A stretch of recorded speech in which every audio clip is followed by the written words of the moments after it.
Morning and नमस्कार दोस्तों, स्वागत है आप सभी का आपके अपने YouTube channel GK search engine पर। आज है 1 मार्च और 1 मार्च से रिलेटेड राजस्थान करंट अफेयर्स के जितने भी इंपॉर्टेंट क्वेश्चन हैं उन सभी को हम इस वीडियो में डिस्कस करने वाले हैं। तो पूरा वीडियो बहुत ध्यान से देखना और वीडियो के एंड में मैं आपसे एक क्वेश्चन पूछूंगा जिसका आंसर आपको कमेंट बॉक्स में देना है। कल के वीडियो में मैंने आपसे एक क्वेश्चन पूछा था जो था मुख्यमंत्री अशोक गहलोत द्वारा बजट 2023-24 में कहां पर 1100 मेगावाट का लिग्नाइट आधारित बिजली संयंत्र लगाए जाने की घोषणा की गई थी। तो इसको बाड़मेर में लगाया जाएगा, यानी कि ए ऑप्शन इसका बिल्कुल सही था। जिन दोस्तों ने ए ऑप्शन कमेंट बॉक्स में सही जवाब दिया था उनको हार्दिक शुभकामनाएं। बाड़मेर में 1100 मेगावाट का लिग्नाइट आधारित बिजली संयंत्र लगाने की घोषणा मुख्यमंत्री अशोक गहलोत द्वारा बजट 2023-24 में की गई थी। बाड़मेर में 1000 करोड़ रुपए की लागत से यह पावर प्लांट स्थापित किया जाएगा। इसके अलावा राजस्थान राज्य का जो पहला लिग्नाइट पर आधारित बिजली घर है वो भी गिरल बाड़मेर में ही स्थित है। तो चलिए स्टार्ट करते हैं आज के करंट अफेयर्स। पहला क्वेश्चन है, राजस्थान में साइबर सिक्योरिटी तथा डाटा सिक्योरिटी को बढ़ावा देने के लिए Rajiv Gandhi centre for IT development and e governance की स्थापना कहां पर की जाएगी? तो इसकी स्थापना जयपुर में होगी, यानी कि ए ऑप्शन इसका बिल्कुल सही है। आइए जानते हैं इंपॉर्टेंट फैक्ट्स। तो प्रदेश में साइबर सिक्योरिटी तथा डाटा सिक्योरिटी को बढ़ावा देने के लिए जयपुर में Rajiv Gandhi centre for IT development and e governance की स्थापना की जाएगी। इसके लिए मुख्यमंत्री अशोक गहलोत ने कुल 147.55 करोड़ रुपए के वित्तीय प्रस्ताव को स्वीकृति भी प्रदान की थी। यह सेंटर जयपुर के जालाना डूंगरी क्षेत्र में स्थित खेतान पॉलिटेक्निक कॉलेज परिसर में स्थापित किया जाएगा। इसके लिए 2023-24 में 100 करोड़ रुपए का व्यय भी किया जाएगा। सेंटर साइबर अपराधों को नियंत्रित करने और ऑनलाइन धोखाधड़ी के बारे में आम जन को जागरूक करने में सहायक होगा। नेक्स्ट क्वेश्चन है, हाल ही में केंद्रीय संस्कृति मंत्रालय द्वारा बीकानेर के करणी सिंह स्टेडियम में राष्ट्रीय संस्कृति महोत्सव का कौन से संस्करण की शुरुआत 25 फरवरी से हुई है? तो आपको बता दें कि राष्ट्रीय संस्कृति महोत्सव का 14वां संस्करण है जिसका आगाज बीकानेर में किया गया था, यानी कि ए ऑप्शन इसका बिल्कुल सही है। आइए जानते हैं इंपॉर्टेंट फैक्ट्स। तो केंद्रीय संस्कृति मंत्रालय की ओर से बीकानेर के करणी सिंह स्टेडियम में राष्ट्रीय संस्कृति महोत्सव के 14वें संस्करण की शुरुआत 25 फरवरी को की गई थी और ये 5 मार्च तक आयोजित किया जाएगा बीकानेर में। तो राजस्थान के राज्यपाल कलराज मिश्र और केंद्रीय संस्कृति राज्य मंत्री अर्जुन राम मेघवाल के द्वारा इसका उद्घाटन भी किया गया था। शिल्प मेले का 27 फरवरी को जो राष्ट्रपति महामहिम द्रौपदी मुर्मू ने संबोधित करते हुए महोत्सव का औपचारिक उद्घाटन भी किया था। ये केंद्रीय संस्कृति मंत्रालय की ओर से आयोजित किया जाता है। तो राष्ट्रीय संस्कृति महोत्सव इसका उद्घाटन शोभा यात्रा के साथ किया गया था बीकानेर में, जिसमें देश के विभिन्न राज्यों के कलाकारों ने इसमें पारंपरिक परिधानों में इससे हिस्सा लिया था। भारत सरकार के संस्कृति मंत्रालय और पश्चिमी क्षेत्र सांस्कृतिक केंद्र उदयपुर के तत्वावधान में इसका आयोजन किया जा रहा है। तो 25 फरवरी से शुरू हुआ है और 5 मार्च तक राष्ट्रीय संस्कृति महोत्सव के 14वें संस्करण का आयोजन बीकानेर में किया जाएगा। इसमें जो 25 फरवरी को शोभा यात्रा के साथ जूनागढ़ किले से इस महोत्सव की शुरुआत हुई थी और इसके बाद शिल्पांगन और कला प्रदर्शनी का भी उद्घाटन किया गया था।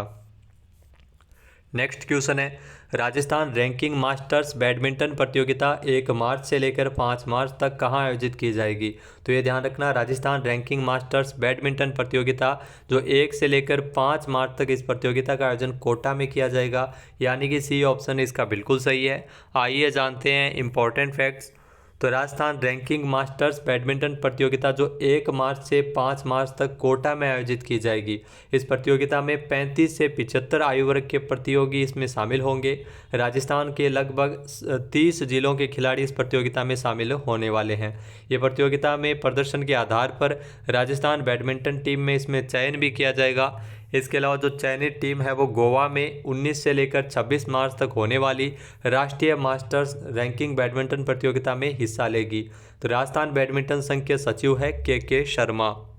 नेक्स्ट क्वेश्चन है, हाल ही में रक्तदान अमृत महोत्सव के दौरान प्रदेश में 698 शिविर में 32,518 यूनिट रक्त एकत्रित करते हुए राजस्थान देश भर में कौन से स्थान पर है? तो राजस्थान का पूरे देश में दूसरा स्थान है, यानी कि बी ऑप्शन इसका बिल्कुल सही है। आइए जानते हैं इंपॉर्टेंट फैक्ट्स। तो रक्तदान अमृत महोत्सव के दौरान प्रदेश में 698 शिविर में 32,518 यूनिट रक्त एकत्रित करते हुए राजस्थान देश में टॉप 5 में शामिल हो गया है। रक्तदान के मामले में मध्य प्रदेश पहले स्थान पर और उसके बाद राजस्थान का दूसरा नंबर आता है। ये खुलासा केंद्र सरकार की ओर से स्वैच्छिक रक्तदान को बढ़ावा देने के लिए जारी किए गए आंकड़ों में किया गया था। रक्तदान अमृत महोत्सव के तहत पिछले साल 17 सितंबर से अक्टूबर तक इसका आयोजन किया गया था। 1 अक्टूबर तक देश भर में 2.5 लाख लोगों ने रक्तदान किया था। नेक्स्ट है, सड़क दुर्घटनाओं को रोकने के लिए राजस्थान के किस जिले में सेव लाइफ अभियान चलाया जाएगा। तो ये ध्यान रखना, अभियान से बहुत सारे क्वेश्चन पूछे जाते हैं। तो सड़क दुर्घटनाओं को रोकने के लिए राजस्थान के उदयपुर में सेव लाइफ अभियान चलाया जाएगा, यानी कि ए ऑप्शन इसका बिल्कुल सही है। आइए जानते हैं इंपॉर्टेंट फैक्ट्स। तो उदयपुर में सड़क दुर्घटनाओं को रोकने के लिए सेव लाइफ अभियान की शुरुआत की जाएगी। यहाँ उदयपुर जिला प्रशासन, इकॉन ग्रुप, पुलिस और परिवहन विभाग के संयुक्त तत्वावधान में सेव लाइफ अभियान है जो 1 मार्च 2023 से चलाया जाएगा उदयपुर में, और यह अभियान 1 मार्च से शुरू होकर 31 मार्च तक चलेगा। इस अभियान का मुख्य उद्देश्य जिला मुख्यालय और आसपास के क्षेत्रों में हो रही सड़क दुर्घटनाओं पर लगाम लगाना है। इस अभियान के तहत प्रारंभिक, माध्यमिक और उच्च शिक्षा विभाग द्वारा बच्चों को सड़क सुरक्षा के प्रति इसमें जागरूक करने का प्रयास किया जाएगा। तो सेव लाइफ अभियान जो 1 मार्च से शुरू हुआ है और 31 मार्च तक उदयपुर में चलेगा। नेक्स्ट क्वेश्चन है, टीबी के मरीजों की पहचान करने, उन्हें बेहतर इलाज देने और उनकी वित्तीय सहायता करने में राजस्थान देश भर में कौन से स्थान पर है। तो राजस्थान का चौथा स्थान है, यानी कि ए ऑप्शन इसका बिल्कुल सही है। राजस्थान चौथे स्थान पर है। आइए जानते हैं इंपॉर्टेंट फैक्ट्स। तो टीबी जो ट्यूबरकुलोसिस के मरीजों की पहचान करने, उन्हें बेहतर इलाज देने और उनकी वित्तीय सहायता करने में राजस्थान टीबी की अगर बात की जाए तो इसमें सहायता करने में देश में चौथे स्थान पर है। केंद्र सरकार के सेंट्रल टीबी डिवीज़न ने इंडेक्स रिपोर्ट 2022 जारी की थी, जिसमें 50 लाख से ज़्यादा आबादी वाले 20 राज्यों में राजस्थान की अगर बात की जाए तो चौथा स्थान रहा था। इससे पहले 2019 में राजस्थान 19वें स्थान पर था। विभाग को मिलने वाला खर्च भी जो प्रदेश का दूसरे स्थान पर रहा है, विभाग को मिलने वाले खर्च के हिसाब से भी राजस्थान को 15 में से 12.5 अंक मिले हैं। इसमें अगर बात की जाए हिमाचल प्रदेश को, जिसमें 15 में से 15 अंक पाकर हिमाचल प्रदेश पहले स्थान पर रहा था। नेक्स्ट है, हाल ही में केंद्रीय संस्कृति राज्य मंत्री अर्जुन राम मेघवाल ने किस दुर्ग में 9वीं से 10वीं शताब्दी के बीच खोई हुई जो भगवान नटराज की प्रतिमा पुनः सौंपी है। तो चित्तौड़गढ़ दुर्ग में प्रतिमा को पुनः सौंपा है, यानी कि बी ऑप्शन इसका बिल्कुल सही है। आइए जानते हैं इंपॉर्टेंट फैक्ट्स। तो केंद्रीय संस्कृति राज्य मंत्री अर्जुन राम मेघवाल के द्वारा राजस्थान के चित्तौड़गढ़ किले में पुरातत्व विभाग के अधिकारियों को 9वीं से 10वीं शताब्दी की जो भगवान नटराज की प्रतिमा है ये सौंपी है। ये 9वीं से 10वीं शताब्दी के बीच की ये प्रतिमा है जो चित्तौड़गढ़ जिले के बारडोली में स्थित शिव मंदिर से 1998 में इस प्रतिमा को चुरा लिया गया था। लंबी कानूनी प्रक्रिया के बाद 2020 में इस प्रतिमा को लंदन के एक निजी संग्रहालय से भारत लाने में कामयाबी मिली थी। चित्तौड़गढ़ दुर्ग जो राजस्थान के चित्तौड़गढ़ में स्थित है। चित्तौड़गढ़ दुर्ग को 21 जून 2013 में यूनेस्को के द्वारा विश्व विरासत स्थल भी घोषित किया गया था और इस किले का निर्माण मौर्य वंशीय राजा चित्रांगद मौर्य ने 7वीं शताब्दी में करवाया था। नेक्स्ट है, राजस्थान में राष्ट्रीय सड़क सुरक्षा सप्ताह के दौरान परिवहन मंत्री ब्रजेंद्र ओला ने राज्य सड़क सुरक्षा संस्थान का उद्घाटन कहाँ किया है। तो राजस्थान के जयपुर में राज्य सड़क सुरक्षा संस्थान का उद्घाटन किया गया था, यानी कि बी ऑप्शन इसका बिल्कुल सही है। यह क्वेश्चन एग्जाम में पूछा जा सकता है तो इम्पोर्टेंट है। आइए जानते हैं इंपॉर्टेंट फैक्ट्स। तो परवाह करेंगे सुरक्षित रहेंगे, इस थीम पर 11 से लेकर 17 जनवरी 2023 तक राष्ट्रीय सड़क सुरक्षा सप्ताह मनाया गया था। परिवहन मंत्री राजस्थान के ब्रजेंद्र ओला ने 11 जनवरी को ओटीएस सभागार में राष्ट्रीय सड़क सुरक्षा सप्ताह का शुभारंभ किया था, जिसके तहत पूरे सप्ताह जो सड़क सुरक्षा जागरूकता कार्यक्रम आयोजित किए गए थे। और इसी अवसर पर बजट घोषणा 2022-23 के अनुपालना में जयपुर में राज्य सड़क सुरक्षा संस्थान का भी उद्घाटन किया गया था। तो बजट में इसकी घोषणा हुई थी। राजस्थान में सड़क दुर्घटनाओं को कम करने के लिए जयपुर में राज्य सड़क सुरक्षा संस्थान स्थापित करने की घोषणा बजट में की थी और इसीलिए इसकी स्थापना की गई है।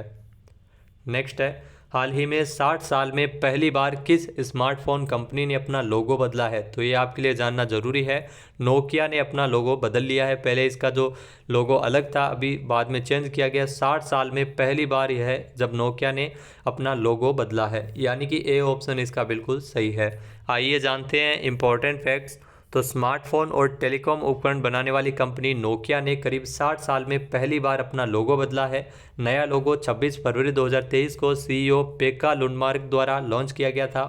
फिनलैंड की जो स्मार्टफोन निर्माता कंपनी नोकिया जो एक बार नए लोगों के साथ अपने ब्रांड की पहचान बदलने का प्लान बनाया है। अब आपको कंपनी के नीले रंग वाले लोगों की जगह जो नए क्लेवर वाला लोगो देखने को मिलेगा। इस नए लोगो में 5 अलग अलग आकार इसमें शामिल है जो नोकिया शब्द बनाते हैं। साथ ही कंपनी ने प्रतिष्ठित नीले रंग को हटा दिया और अब उसके स्थान पर रंगों की एक श्रृंखला इसमें शामिल की गई है, जैसा कि आपने उसमें देखा था।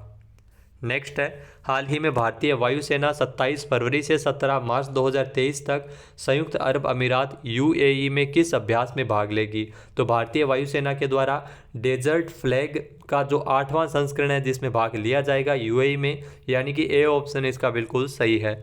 आइए जानते हैं इंपॉर्टेंट फैक्ट्स।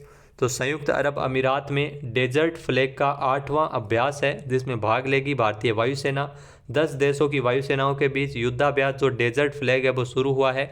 इससे सेना अभ्यास में भारतीय वायुसेना ने भी इसमें हिस्सा लिया है। संयुक्त अरब अमीरात यूएई वायुसेना की मेज़बानी में अल डफरा एयरबेस पर डेजर्ट फ्लैग युद्धाभ्यास का 8वां संस्करण शुरू किया गया है।